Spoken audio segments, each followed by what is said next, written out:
One of the first No, classes I took was financial management and nonprofit, and then I'll shut up. And I remember this phrase: without money, there's no mission. So unless we can fund the nonprofit and the mhm. vision and the mission, there isn't a mission. It's just, you have to have those working together. Welcome to Classically Speaking, the podcast where we explore how music, media, and community intersect to shape culture today. I'm your host, Nicholas Clements-Lindsey, and today we're stepping behind the curtain to talk about something every arts organization wrestles with: how to grow, sustain, and serve while staying true to your creative mission. Whether you're building a choir, a theater, a company, or a cultural movement, fundraising and development are at the heart of turning vision into reality. Joining me today is someone who knows that world very, very well: John Funkhouser, Fundraising Chair of Voices LA. John brings out not only expertise in nonprofit development, but also a deep passion for helping performing arts organizations find their footing and flourish. So together, we're going to unpack what is really is like taking to start strong, build support, and sustained impact in an ever-changing arts landscape. So, John, it's really nice to meet you and work with you. And how are you doing today? Doing good, doing good. And thank you very much. This is going to be fun. Absolutely. I agree 100%. 100. John, I want you to go ahead and just tell the audience just a little bit more about yourself, because I want to tell you about your story and what led you into the world of arts and fundraising and just the nonprofit development side. 25 words or less. I get it. It is Hollywood. Yeah. So, so like many, music has always been um, a central driving force in my life. From the time started reading music at 4 and 5 years old. And it was something I was always draw upon and I felt purpose in. After graduating college, I went to New York, was studying opera in New York City. I got a few professional credits under my belt, 27 roles learned. But at the time, like many, it doesn't quite click. And so came out to Los Angeles. The climate was a lot better. And God, it just seemed like for the first 5 years here, I had no allergies. I could wake up in the morning, have a 3 octave range, and I did do a little singing, but I'd already made my transition out of the industry into the corporate space. So then that started a 30-year career, or a 40-year career in enterprise sales. And so I work with Verizon. I've been with the company for 30 years, and I'm the guy that goes and kind of creates a vision for big companies on ways to improve their operations by using Verizon services. Yeah. Within the last 15 years, I got back into music. There was a gap. There was literally a 14-year gap where I didn't sing. I didn't do anything. Well, I went to a few concerts and stuff like that. Of course. Yeah. So coming back in, I was exposed to this new world. The first year out in 2011, we were doing 10-year anniversaries of 9/11 at City of Angels, and then also did a Messiah, got to sing with the LA Philharmonic in Dudamel. And that just kind of set me on the path where I was going to be fully integrated. At the time, I was just more or less a volunteer, a participant in a choral organization. And I was there for about 12 or 13 years. During the time, I was asked to get into leadership and be on the board. And when I finally took the leap,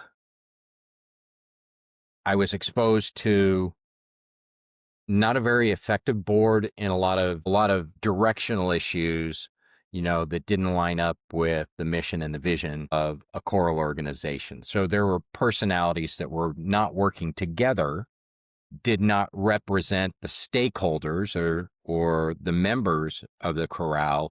And because of that, I looked to make an improvement. getting into corporate law, which, believe it or not, a nonprofit is a corporation. You have to abide by corporate laws to meet your 501 validations. It's state of California here. Each state is a little bit different, but they all fall back on the same type of framework that a nonprofit corporation functions as a business corporation. So immediately I saw the red flags there, and a friend of mine who has a couple of her own nonprofits encouraged me to go out and get some educational background. I felt I had done a lot of legal work there. I saw Hmm. these legal problems with my prior organization. And so I enrolled in the nonprofit course at University of California, San Diego.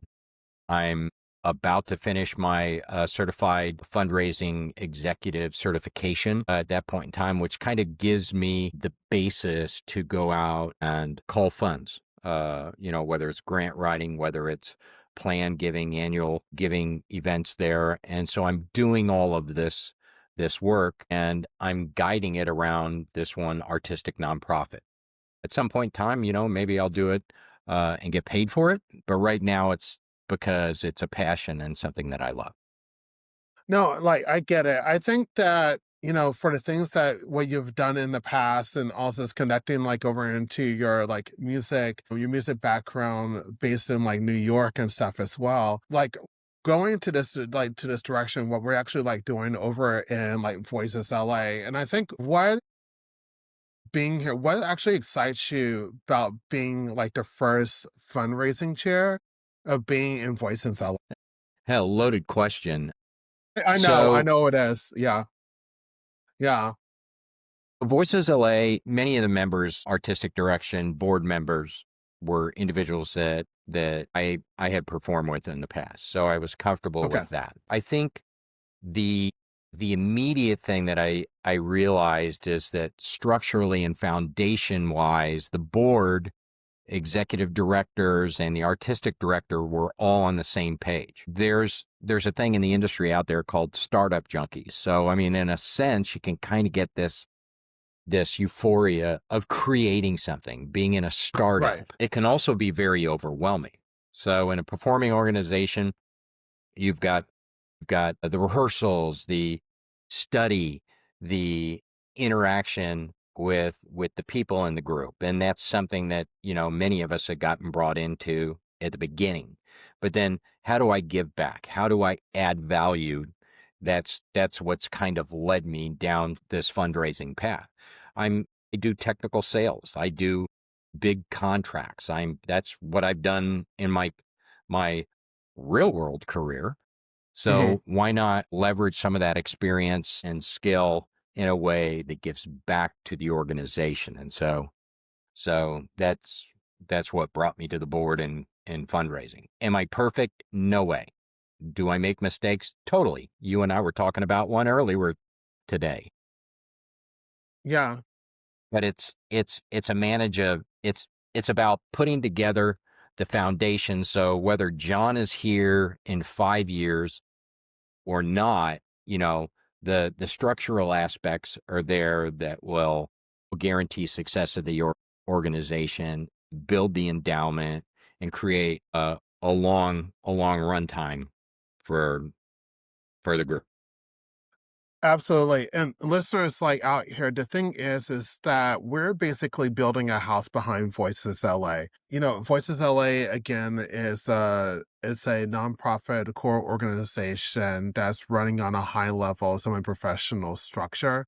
And so us like performing at Walt Disney Concert Hall and also like other really professional like venues that are like out there in like Los Angeles like area, we're we're in our second year of a like existence as an organization, but we're in our first year actually existence as like, for programming and like singing as well. And so going into like the world of like development and like fundraising, it takes a lot in order to go ahead and start building that up. And so that's Oh why I yeah. sit there and say, like for us, as like me in the world of marketing and also like you in the world of like fundraising development, it's like it takes really for us to go ahead and start building that house and that foundation.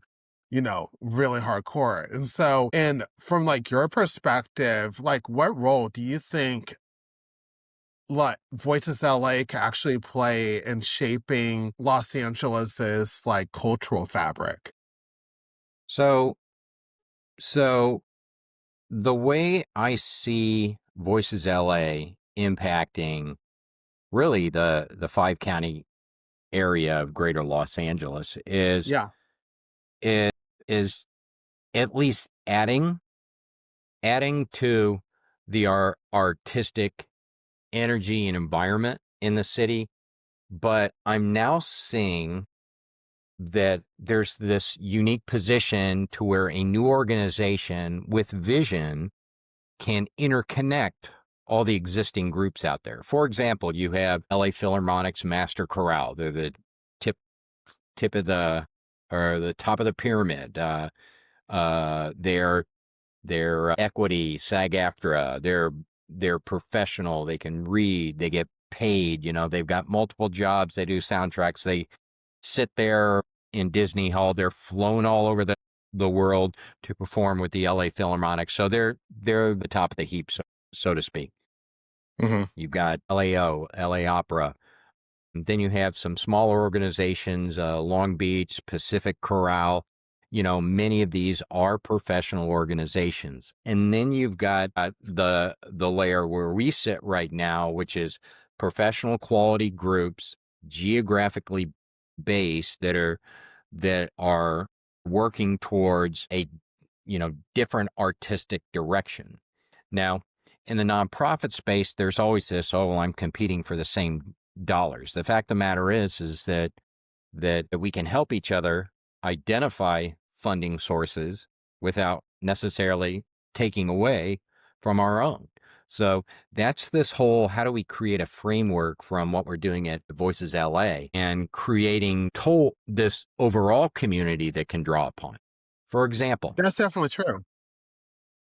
Master Chorale this weekend on Sunday had, I guess at the time this launched, they'll have had their LA Sings event. And what they do is they bring all the choral organizations or many choral organizations into the Walt Disney Hall to make this massive community or regional choir. So the LA Master Chorale will be performing, professional musicians there, and then the entire theater will be singing pieces there. So it's not only being a part of something like that, but it's also driving the interconnected community that spans, Hmm. you know, church choirs or small regional choral choirs in a way that gives folks a pathway to the pros, so to speak, Yeah. or helps us coordinate. Yeah, no, I definitely get it. I think even like the event that's happening, well, by the time this is coming out, it's already going to be done. But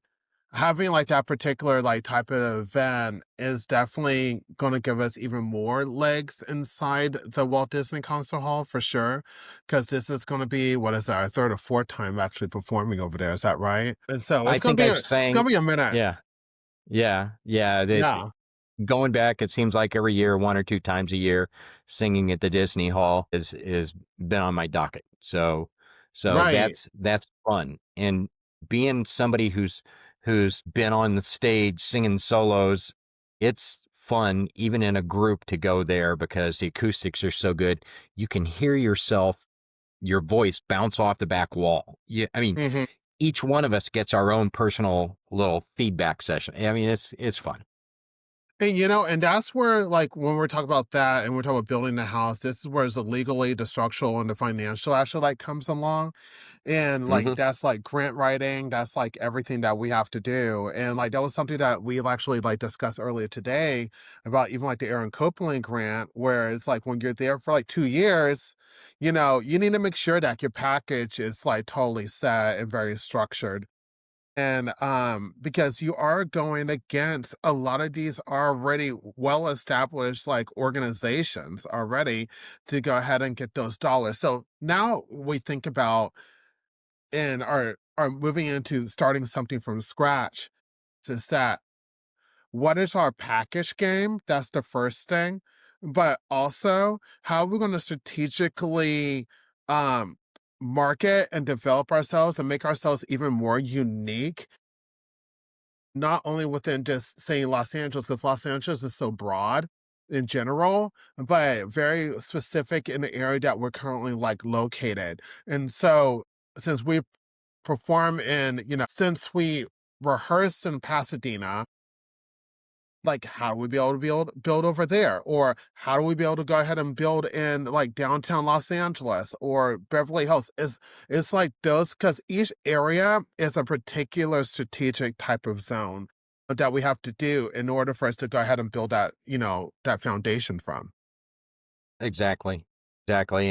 And so, just in the Pasadena area, you've got Ars Vocalis, you've got the Right. Voices LA, you've got groups that are in the Valley, you've got groups that are in West LA, so it's not a limitation of talent, it's differentiation. We Yeah. all are slightly different. Some groups like our groups will do really technically difficult pieces, we'll do masterworks. You kind of balance it out. The audience come to Voices LA concerts to hear a variety. Like our May concert is going to do a piece called American Mass. American Mass is written by a composer, Ron Keene, who of all things lives in Bakersfield, California, and he's a composer and resident at Bakersfield College. Hmm. I didn't know that. It's a really, really cool piece. But then the flip side is we're doing these really amazing arrangements of Bob Dylan songs. And so there's all this content that's out there. And so, it's really aligning yourself with an organization that uh, you can share your passion and energy with. And I think It's that's probably also when you start, but that's also when we start aligning with, that's when we start playing with brand development as well, and people, how people know you, like know Mhm. you and take you seriously as, Yes. because they'll be considering you as number one. Like when you start listening to Bob Dylan songs or something like that inside a choir, they immediately probably think you as a pop chorus versus someone that's thinking, okay, I'm gonna do like the Bacchanal, or I'm gonna do Villa Lobos, or Oh yeah. or Messiah, whatever. And they'll be Yeah. like, oh, we're gonna take them a little bit more in a professional stance. So we know which lane it goes into, right?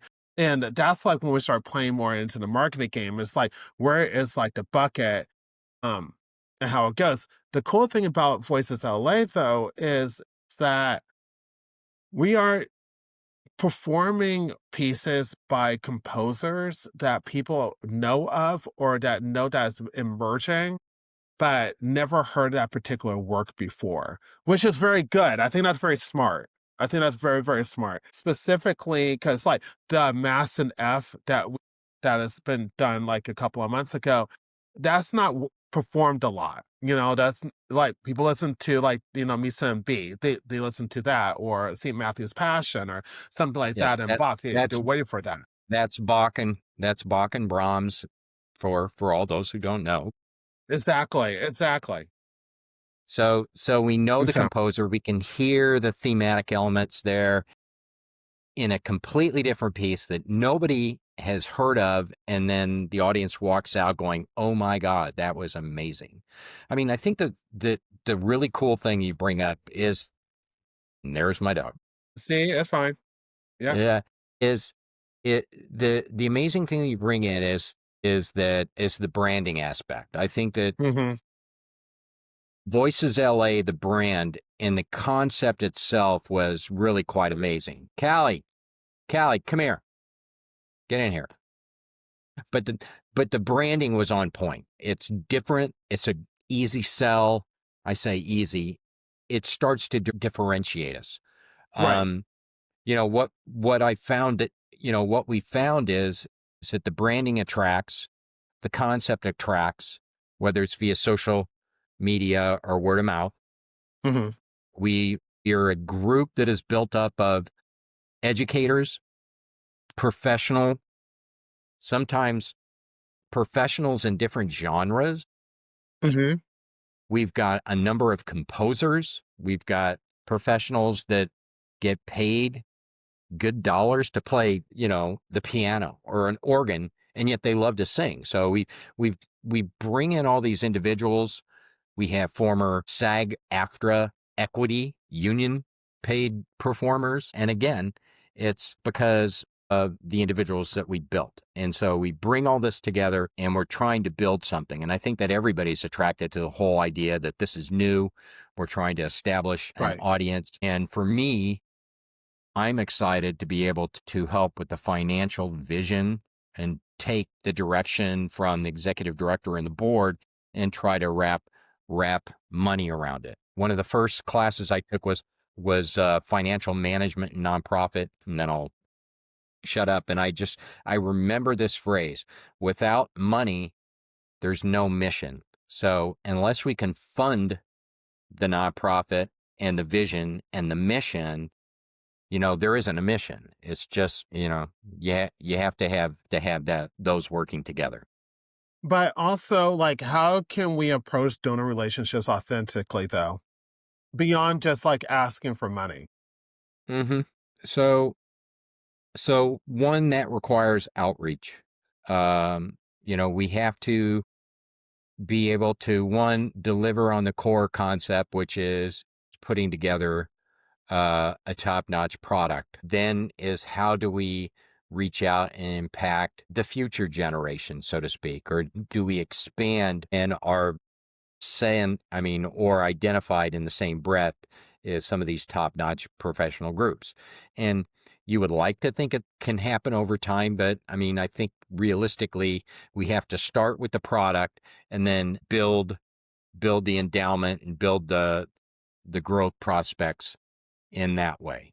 Yes, we can hope for a home run, but the reality is the Zuckerman money, the Gates money, and some of these other top uh, foundations there, they're going to look for a little bit more track record. They're going to want to invest in 10-year organizations or something that is tangible. They want to know that the stewardship that we have with their money is really going to go to drive the mission. So it's finding the donors out there that identify with your mission. Yes, the members can be, the founders, but also, Mhm. and family members can be the founders. And so we can internally generate that, but it's not until we can tap into other sources of funding and foundations that really are going to make a difference. And I think that's where we would start building that trust and transparency, though, too, like with those hmm donors. But we also need to present our artistic edge with our programming and also what we're doing inside that community. And that's going to be literally like the sphere is that what is going to be like that return on investment, other than like return on investment.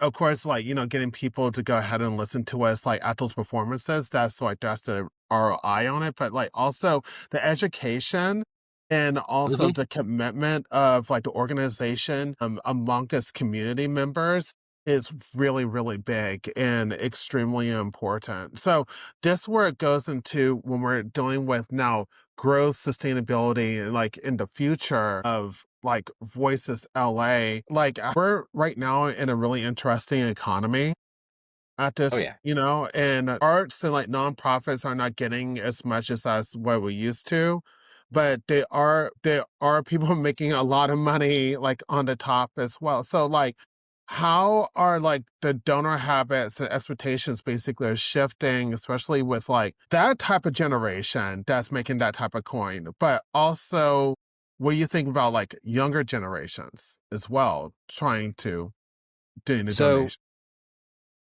the beauty of our organization is we have all age groups, all generations. You've got the boomers, you've got X's and Z's and Y's and PDQs and you've got Yeah, everybody. Currently, governmental sources of funding are hard to find. State of right. California does not have the funding that was available during COVID. But there was a lot of grant and operational funding that was available in the last 5 years that is no longer there.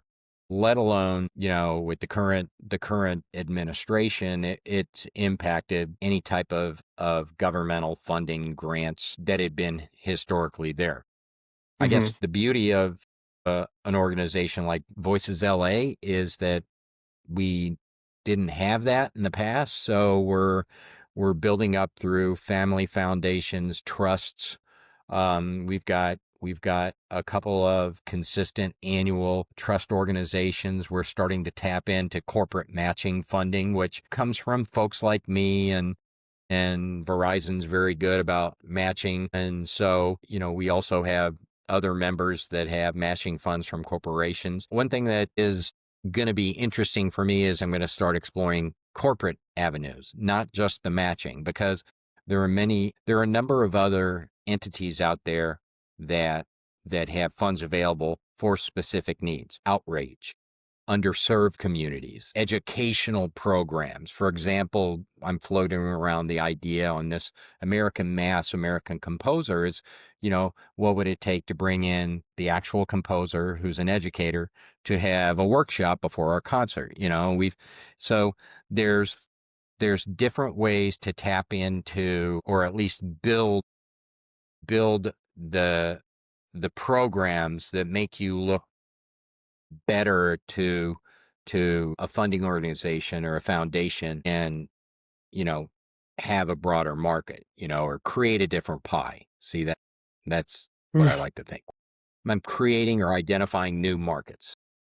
Yeah, and I also feel that if we start like tapping into thinking of attachments basically into um like developing or emerging like composers or established composers that have works that they haven't actually even like done before just yet, and it works with our particular brand, that's like another way to basically kind of like hit it too, because that establishes like a level of trust not only amongst the composer but also their own communities as well, because they want to follow who actually performed that particular piece, that helped them.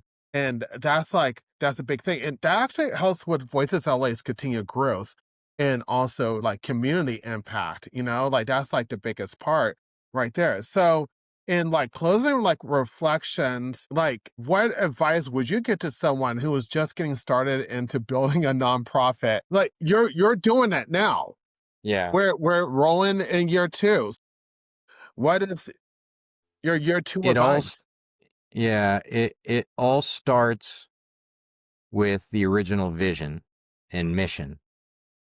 All all nonprofits, or quite frankly all businesses or organizations, have a central focus or a central mission. What are we trying to accomplish? What is our vision?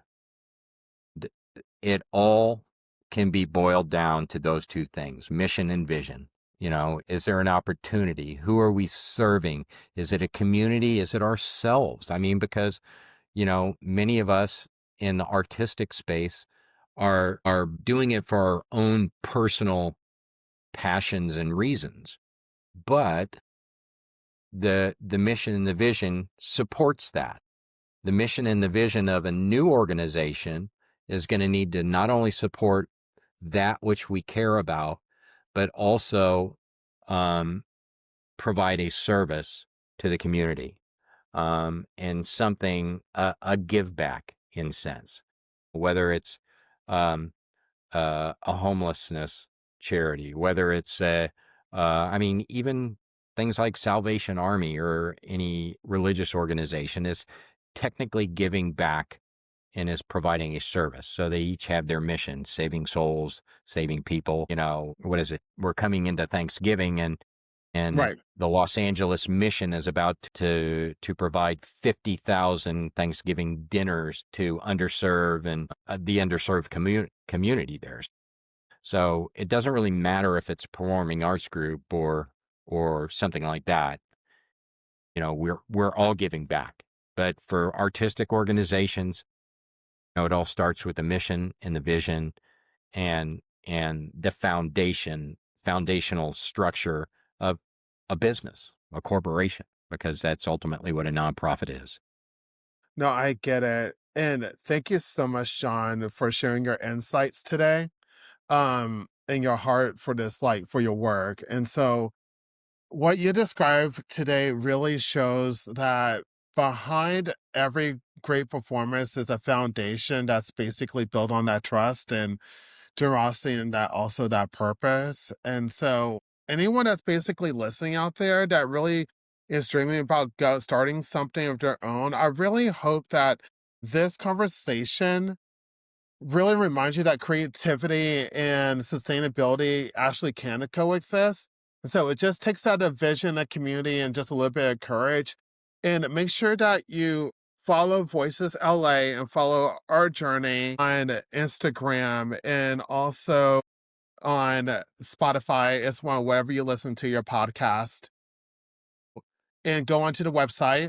Our performances will be really soon. We're doing a holiday performance as well soon in December. So make sure you take a look at that on voicesla.org. And so I'm Nicholas Clements-Lindsey. And oh, John, you have something to Yeah, plug. I What was do you going to have to say, plug? and voicesla.org, you can become a founding founder and make your donations there too as well. You know what? Our donations this is a year, this it's a rolling effort. Let's just say that.